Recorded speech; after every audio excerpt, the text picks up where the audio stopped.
লড়াই হবে, স্বাধীনতা আসবে, সংস্কার হবে। শহীদ ফ্যামিলিদের দেখলে তেলে বেগুনে জ্বলে উঠে, আমরা ওদেরকে চিহ্নিত করার চেষ্টা চালাবো, কারণ ওরা হলো গুপ্ত আওয়ামী লীগ। তো হয়তো বড় জেল অথবা ছোট জেল অথবা কবর, ওরা আমাদেরকে ভয় দেখায়। ভয় দেখায় কি বাংলাদেশের কাউকে নিবৃত্ত করতে পারবে? আপনাদের যাদের রক্তের উপরে দাঁড়িয়ে বাংলাদেশে আমরা পরিবর্তনের স্বপ্ন দেখেছিলাম, সেই স্বপ্ন ভঙ্গ হয়েছে। আলিফের আজকে চোখ নাই। গতকালকে তার সাথে দেখা করতে গিয়েছিলাম, তার একটি চোখে সে দেখতে পারবে না, আরেকটি চোখে এটাও এফেক্টেড হবে। ডাক্তার বলেছে ওইটাও রাখতে পারবে কিনা। তার মা বাবা খুবই অসুস্থ, ফ্যামিলিতে আরেকটা ভাই আছে। ও বারবার একটা কথা বলে যে আমাদের বাক স্বাধীনতা হরণ করা যাবে না।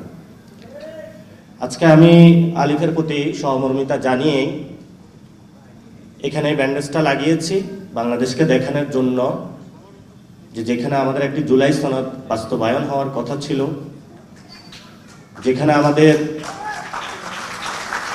যে ভাইদেরকে শহীদ করা হয়েছে তাদের হত্যাকাণ্ডের বিচার হওয়ার কথা ছিল, যাদের হাত কেড়ে নেওয়া হয়েছে, পা কেড়ে নেওয়া হয়েছে, চোখ কেড়ে নেওয়া হয়েছে, সেই মানুষগুলোর সুচিকিৎসা হওয়ার কথা ছিল, যেই ফ্যামিলিগুলো ক্ষতিগ্রস্ত হয়েছে তাদের ক্ষতিপূরণ পাওয়ার কথা ছিল, যেখানে একটা ইউনিটির কথা ছিল, সেখানে অনেকেই পকেটে নিয়ে টাকা নিয়ে হাঁটছে যে জুলাই শহীদ ফ্যামিলি বা আহতদেরকে টাকা দিয়ে ক্রয় করবে। কিন্তু আল্লাহর কি অশেষ লীলা খেলা, বাংলাদেশের শহীদ ফ্যামিলি এবং আহত যারা আছেন তাদের মন এত শক্ত এবং এত পবিত্র যে দুনিয়ার চাঁদ তারা নিয়ে আসলো এবং যত টাকা নিয়ে আসিস তাদেরকে কেউ ক্রয় করতে পারবে না বাংলাদেশে। আপনারা জানেন আমাদের 2026-এ এসে যে লড়াইটি, এক নাম্বার হলো বাংলাদেশের 70% মানুষ রায় দিয়েছে যে গণভোটের, সেখানে আমরা দেখেছি যে জুলাই সনদ বাস্তবায়নের পক্ষে। সেটা যিনি প্রধানমন্ত্রী হয়েছেন উনি 2টা ভোটে প্রধানমন্ত্রী হয়েছেন, একটা ভোটে নয়। ফলত একটা ভোট মানবেন, আরেকটা ভোট যদি না মানেন তাহলে আমরা ভবিষ্যতে আপনাকে অবৈধ প্রধানমন্ত্রী বলবো।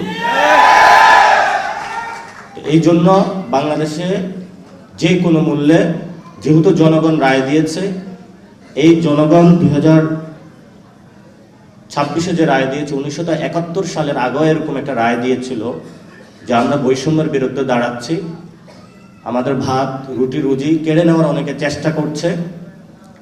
সে রায়কে, জনগণের যে রায়টা আছে সেটাকে শ্রদ্ধা জানানো হয় নাই, ফলত বাংলাদেশ স্বাধীনতা লাভ করেছে। এরপরও জনগণ অনেক রায় দিয়েছে, সেটা বাস্তবায়ন করা হয় নাই।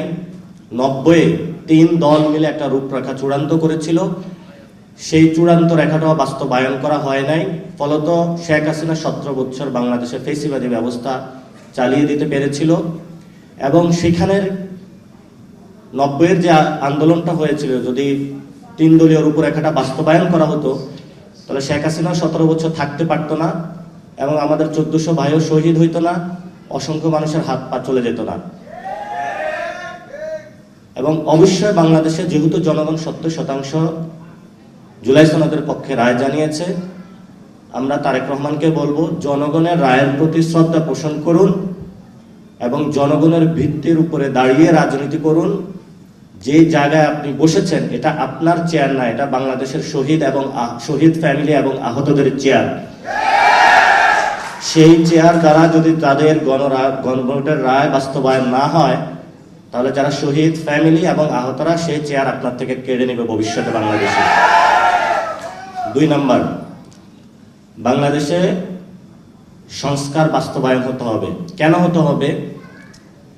এই যে পুলিশের সামনে আলিফের চোখটা তুলে নেওয়া হলো, যদি পুলিশ আজকে সংস্কার হতো, কোনো দলীয় লেজুর ভিত্তি না করতো, তাহলে আজকে আলিফের চোখটা চলে যেত না। যদি জুলাই সনদ বাস্তবায়ন হতো তাহলে এই ধরনের নগ্ন সন্ত্রাসী কার্যক্রম আমরা পথে দেখতাম না। সরকার একটা সংশোধন কমিটি গঠন করেছে, জুলাই সনদ বাস্তবায়ন করবে না এই মর্মে, এবং আমরা সরাসরি বলতে পারি যে বিএনপি জুলাইয়ের বিপক্ষে গিয়েছে, যদি বিপক্ষে না যাইতো তাহলে সংশোধন কমিটি তারা গঠন করত না। যেহেতু তারা সংশোধন কমিটি গঠন করেছে, পার্লামেন্টে আমরা আরো কথা বলবো। যদি এটা পার্লামেন্টে চূড়ান্ত না হয়, ইনশাআল্লাহ বাংলাদেশে যত শহীদ ফ্যামিলি রয়েছে এবং যতজন আহত রয়েছে তাদের আদালতে জুলাই সনদের রায় বাস্তবায়ন হবে ইনশাআল্লাহ। 3 নম্বর, আপনারা জানেন আমাদের সার্বভৌমত্ব। এই গণ অভ্যুত্থানের পরে আরেকজন আমাদের বীর পুরুষ ছিলেন যিনি শহীদ হয়েছেন, শহীদ উসমান হাদি।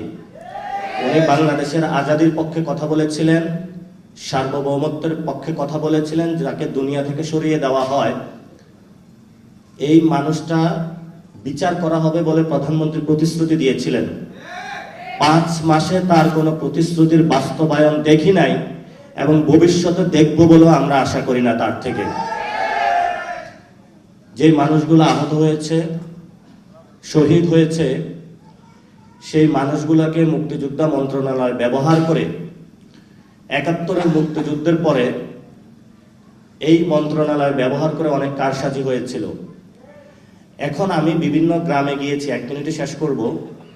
আওয়ামী লীগের যতগুলো লোক আমাদেরকে খুন করেছিল, আপনাদের সন্তানদেরকে, তারা হলো বাহিরে ঘোরাফেরা করে সবাই। পুলিশও নিশ্চুপ, বিভিন্ন দলও নিশ্চুপ। আমরা যখন কথা বলতে যাই তারা বলে যে চুপ করে থাকেন, নাইলে চোখ উপড়ে ফেলবো। বললাম যে ভাই কি হয়েছে, একটু রাতের বেলা খোঁজ নেওয়ার চেষ্টা করলাম। প্রত্যেকগুলা সন্ত্রাসীর সাথে কারোর সাথে 10 লাখ টাকা, 12 লাখ টাকা, 15 লাখ টাকার বিনিময়ে ওসি এবং ওই জায়গার যারা দলীয় নেতৃবৃন্দ আছে তারা ভাগ বটোয়ারা করে তাদেরকে জেল থেকে ছেড়ে দিয়েছে। এখন তারা এসে আহতদেরকে হুমকি দিচ্ছে, খায়া ফেলবো, মায়েরা ফেলবো, সব করে ফেলবো। আপনাদেরকে দেয় নাই? তাহলে আপনাদের জীবনের নিরাপত্তা কোথায়? জীবনের যদি নিরাপত্তা না থাকে, প্রধানমন্ত্রী না দিতে পারে, তাহলে আমরা কি আবার সেই শহীদের খাতায় নাম লেখাবো, নাকি আমাদের জীবনের নিরাপত্তা আমরা নিশ্চিত করব বাংলাদেশে ইনশাআল্লাহ? আরেকটি বিষয় হলো, আমি অনেক জায়গায় গিয়েছি, অনেকে এসে কান্নাকাটি করে। ওসি, উপজেলা প্রশাসন থেকে শুরু করে বিভিন্ন জায়গায় আহত যদি কেউ পরিচয় দেয়, শহীদ ফ্যামিলি যদি কেউ পরিচয় দেয়, মনে হচ্ছে যে পৃথিবীতে সে সবচেয়ে অচ্যুত। প্রশাসন কথা বলে না। আপনারা তাহলে বাস্তব অভিজ্ঞতার সম্মুখীন হচ্ছেন। আমরা প্রশাসনের ভাইদেরকে বলবো, এখনো আপনাদের বিচার কিন্তু হয় নাই। প্রশাসনের মধ্যে অনেক খুনি আছেন এখনো লুকিয়ে। আবারও এখনো আহতদেরকে হলো 2 বছর পরে সহ্য করতে পারেন না, শহীদ ফ্যামিলিদেরকে। আমরা বলবো যারা প্রশাসনে এই খুনের সাথে জড়িত ছিল তাদেরকে বিচারের আওতায় নিয়ে আসার জন্য, এবং যারা আহত শহীদ ফ্যামিলিদের দেখলে তেলে বেগুনে জ্বলে উঠে, আমরা ওদেরকে চিহ্নিত করার চেষ্টা চালাবো, কারণ ওরা হলো গুপ্ত আওয়ামী লীগ। প্রশাসনে গুপ্ত আওয়ামী লীগ না থাকলে তাহলে তারা শহীদ ফ্যামিলি এবং আহতদের সাথে এই ধরনের আচরণ করতে পারে না। আপনারা আজকে এসেছেন, অনেকেই বলে আমি বিএনপির বিরোধিতা করি। আমার জীবনে আমি বিএনপির বিরোধিতা করতে যাই নাই। প্রথমটা শুরু হয়েছিল, আমি যাত্রাবাড়িতে গিয়েছিলাম একটা প্রোগ্রামে, শহীদদের প্রোগ্রামে। গিয়ে এক শহীদ ফ্যামিলির বাবা, উনি বক্তব্য দিলেন। ওনাকে 10 লাখ টাকা অফার করা হয়েছে ওই দলের শহীদ ক্যাটাগরিতে নাম লেখানোর জন্য, 1 নম্বর। 2 নম্বর হলো, ওই দিন তারা একটা তালিকা প্রকাশ করে। তারা বলে যে বিএনপির হলো 447 জন বা 547 জন, এরকম একটা তালিকা প্রকাশ করে যে আমাদের দলীয় শহীদ হলো এতজন। আমি বাসায় এসে একটু ঘাটাঘাটি করলাম। ঘাটাঘাটি করে দেখি এই দাবিটা সত্য নয়। এরপর থেকে আমি এই জনযুদ্ধ শুরু করলাম। যারা বাংলাদেশের শহীদদেরকে দলীয় বানাইতে চায় তারা বাংলাদেশের শহীদদেরকে ধারণ করবেও না, আর জুলাই সনদকেও ধারণ করবে না। তাদের নামে এখন এই যুদ্ধ শুরু হয়ে গেল। এখন অনেকে বলে যে চুপ করে যাবেন, হামলা চালাবো, মামলা দিব। তো আমার এতদিন 2টা কথা ছিল, হয়তো কবর অথবা জেল। গতকালকে আমিরে জামাত আরেকটা কথা স্মরণ করিয়ে দিলেন, যায় না গড় হইতে পারে। তো হয়তো বড় জেল অথবা ছোট জেল অথবা কবর, ওরা আমাদেরকে ভয় দেখায়। ভয় দেখায় কি বাংলাদেশের কাউকে নিবৃত্ত করতে পারবে? আপনারা সবাই জীবিত আছেন না? লড়াই হবে, স্বাধীনতা আসবে, সংস্কার হবে, বিচার হবে। ইনশাআল্লাহ আপনাদের নেতৃত্বই হবে। যেভাবে আপনারা নেতৃত্ব দিয়েছিলেন 24-এ, আমরা আপনাদের নেতৃত্বে কাজ করতে প্রস্তুত আছি।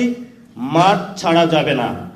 জুলাই সনদ বাংলাদেশে হবে, গণভোটের রায় বাস্তবায়ন হবে, বিচার হবে, তারপরে আমরা বাসায় যাব। এর আগে 1 সেকেন্ডের জন্য আমরা বাসায় যাব না ইনশাআল্লাহ। রাজপথে সেই লড়াইয়ের প্রস্তুতি নিন। আর এখানেই লেখা আছে, আলিফের চোখ ফিরিয়ে দে। ফেরত দিতে পারবে? কোথায় থেকে দিবে? নিজেরই তো চোখ নাই। চোখ থাকলে কি আলিফের সেই মায়া কান্নাটা দেখতো না? আলিফকে হসপিটালে দেখতে যাইতো না? আলিফের চিকিৎসার ব্যবস্থা করতো না? করেছে?